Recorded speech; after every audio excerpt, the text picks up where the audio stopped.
आदाब, नमस्कार, सत श्री अकाल। मैं सुहैल अहमद और आप देख रहे हैं पीकेडी न्यूज़ चैनल। आज की खबर।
मयो भवाय च नमः शंकराय च मयस्कराय च नमः शिवाय च शिवतराय च।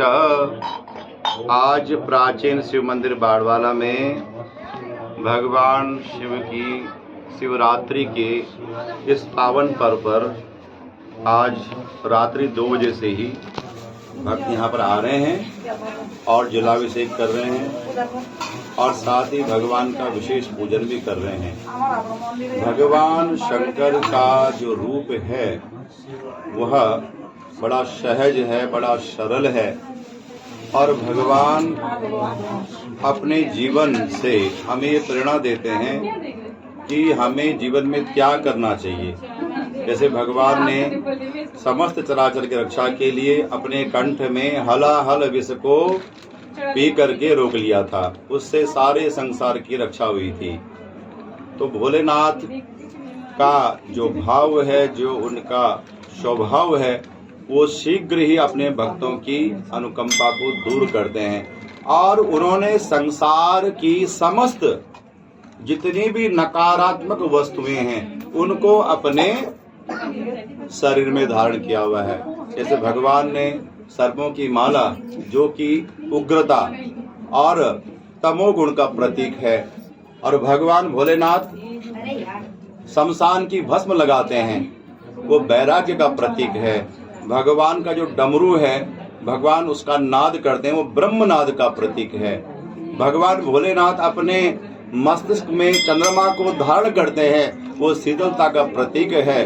भगवान की जो जटाएं हैं वह अंतरिक्ष का प्रतीक है। भगवान बड़ी सहज हैं, बड़ी सरल हैं, त्याग और तपस्या की प्रतिमूर्ति हैं, सर्वशक्तिमान हैं। इसीलिए समस्त चराचर जगत में जितने भी प्राणी हैं वह सब भगवान शंकर की कृपा के पात्र हैं। इसलिए भोलेनाथ को सबसे अधिक इस कलिकाल में पूजा जाता है, क्योंकि उनका एक नाम है आशुतोष।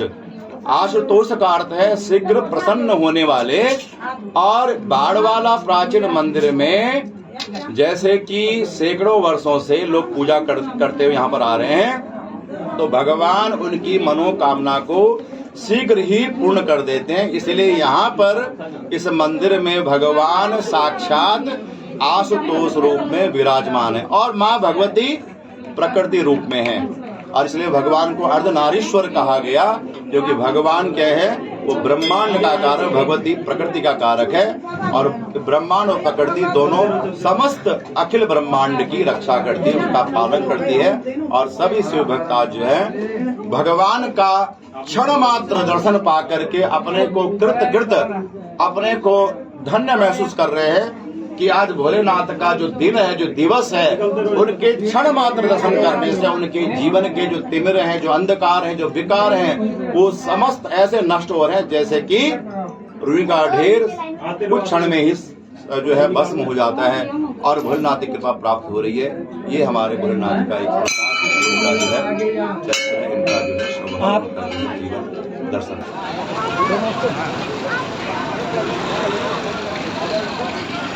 चलिए भाई, चलाओ यार। अरे भाई साहब, अरे चलो ठीक है, लगा दो रे, चलो ठीक है,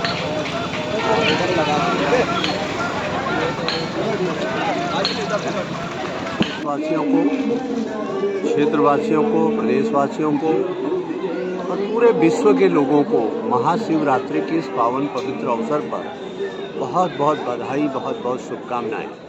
भगवान भोलेनाथ सबका कल्याण करें। ये जगह बहुत प्राचीन, बहुत पौराणिक है, और बहुत प्राचीन भोलेनाथ का ये मंदिर है। और ये जो बटवृक्ष है ये हजारों वर्ष पुराना है। और इतना ही नहीं, ये जो पूरी धरती है जहाँ पर आप खड़े हैं, ये माँ यमुना, जिसे कालिंदी कहा गया है, जो माँ भगवान कृष्ण की पटरानी है, माँ कालिंदी के तट पर ये बहुत पौराणिक स्थल है। ये पूरा के पूरा हमारा क्षेत्र आध्यात्मिक और पौराणिक मान्यताओं और चिन्हों से विद्यमान है। आप हरबटपुर कहते हैं, हरबटपुर हमारा बोलचाल का शब्द है, हरिबटपुर है वो। ऐसा बट, ऐसा वृक्ष जिसके नीचे भगवान ने खुद आराधना की थी। और टोंस नदी के किनारे, टोंस अकेली नदी है जो उत्तर से पूर्व की तरफ बहती है, नहीं तो उत्तर से पश्चिम की तरफ नदियाँ बहती है, उत्तर से पश्चिम की तरफ बहती है, नहीं तो उत्तर से पूर्व की तरफ को बहती है।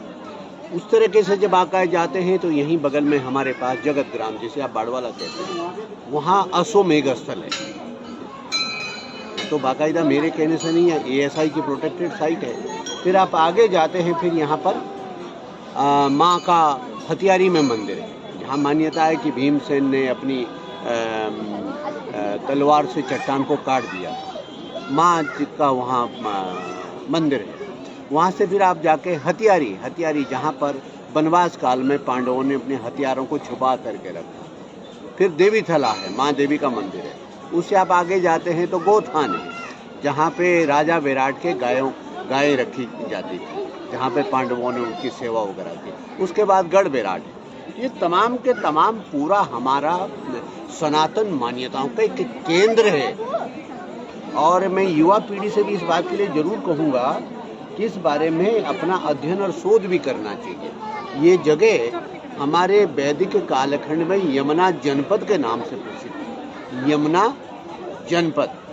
और यमुना जनपद की यहीं विकास नगर सहसपुर के आजू बाजू उसकी राजधानी थी। और यहाँ से लेकर के पूरा ये जो यमुना घाटी है पूरी जाती है। और आज मैं बल्कि एक शुभ सूचना भी आप लोगों को देना चाहता हूँ। कल 9 तारीख को माननीय मुख्यमंत्री जी जहाँ पे हमारा तला नागपुर में हेलीपैड है, वहाँ से जो हमारा हरपटपुर का बस अड्डा है, जिसके बारे में बहुत सारी भ्रांतियाँ लोगों को रही, उस बस अड्डे का भी लोकार्पण वहाँ से करने जा रहे हैं। उस कार्यक्रम में मैं व्यक्तिगत रूप से रहने वाला हूँ, ठीक है, क्योंकि मेरी अध्यक्षता है उस कार्यक्रम, उसका लोकार्पण होने जा रहा है। उसके बाद हमारा प्रयास होगा कि जो 4 धाम यात्रा है, श्री यमुनोत्री, गंगोत्री, श्री बद्रीनाथ, श्री केदारनाथ की जो 4 धाम की यात्रा है, उसके एक लेग की शुरुआत हम यहाँ से कर सकें, ताकि इस पूरे घाटी में तीर्थाटन के साथ ही साथ पर्यटन का विकास भी हो और यहाँ पे रोजगार का सृजन भी हो, स्वरोजगार का सृजन हो। तो आज मैं ईश्वर से, भगवान भोलेनाथ से, उनके चरणों में, माँ पार्वती के चरणों में, भगवान गणेश के चरणों में, भगवान कार्तिकेय के चरणों में, भगवान नंदी महाराज के चरणों में प्रार्थना करने आया हूँ कि जो ये तमाम सारी विकास की हमारा जो चिंतन है, जो प्रधानमंत्री नरेंद्र मोदी जी ने कहा है कि 21वीं सदी का तीसरा दशक उत्तराखंड का दशक होगा। 21वीं सदी के तीसरे दशक को उत्तराखंड का दशक बनाने में विकासनगर विधानसभा और ये क्षेत्र का भी बड़ा योगदान हो, ये प्रार्थना मैं आज प्रभु से की है।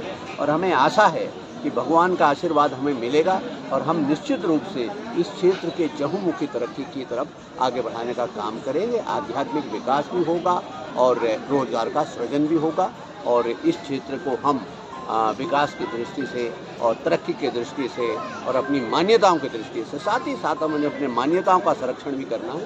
इसलिए आप देख रहे होंगे हमारे बच्चे, हमारी बेटियाँ